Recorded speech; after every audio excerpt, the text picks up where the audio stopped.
رمضان المبارک میں روحیں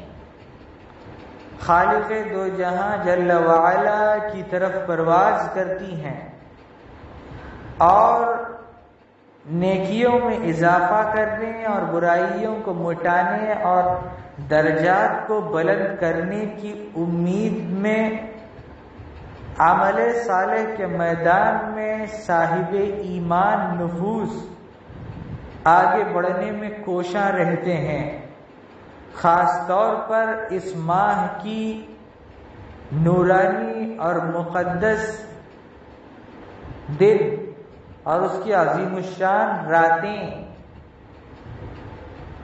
طاعات کا ایک زبردست سودمند موسم سمجھی جاتی ہیں اور عبادات کے انجام دینے اور کثرت سے نیک اعمال کو بجا لانے اور مختلف نوع اللہ تبارک و تعالی کی اطاعت و فرما برداری کے اعمال اور تقربات کا